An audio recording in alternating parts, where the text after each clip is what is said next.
We want freedom, yes.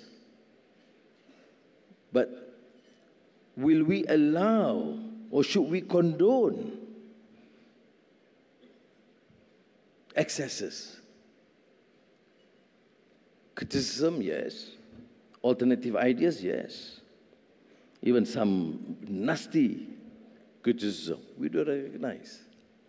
But do we just accept the fact that anything can be said without regard to moral and ethical principles or the need to strengthen a united country? If you allow racism to flourish or fascism to flourish or religious bigotry to have its free hold in this country, then you must anticipate the possibility of friction, racial strife, and religious disharmony.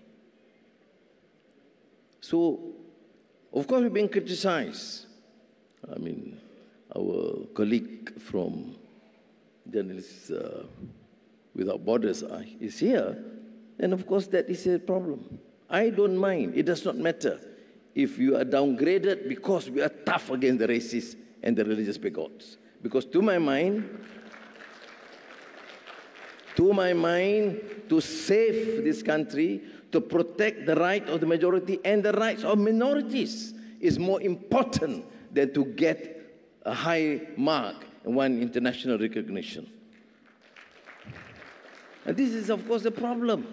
Of course, as I have been long in the opposition, I've traveled around the world, and accolades because of my position on a free media, yes. And I wouldn't want to compromise on that need, that we must allow that space, otherwise democracy will not mature. But where do we draw the line?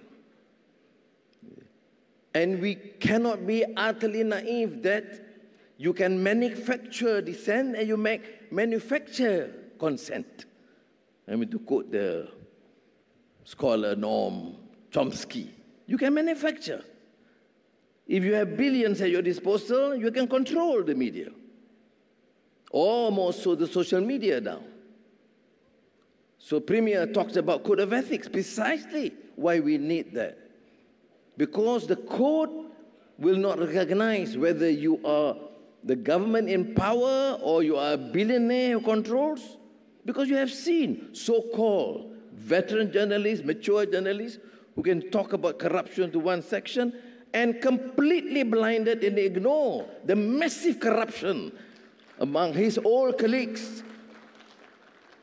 So I sense that, that's why, to my mind, the relevance of knowledge, information, knowledge, and wisdom, to inculcate that understanding, and there's a major challenge. There's a major challenge for us. Now, I choose to be open, frank in this discourse with you because that is precisely our challenge for the present. I want to become, of course, Prime Minister that upholds the principles of a free media. Yes, but I want to admit that we have to draw the line. There was a recent incident when the king, the Agong, was severely criticized, or the innuendo or insinuations that the king is now negotiating with the prime minister to set up a casino in Forest City, apparently partly owned by the king. But there's no basis. Now, if you want to protect that institution, there must be some paraphernalia protecting the institution.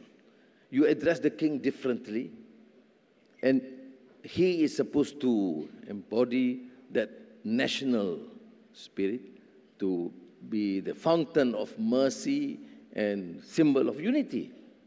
And therefore, you can't drag him into this mud of politics.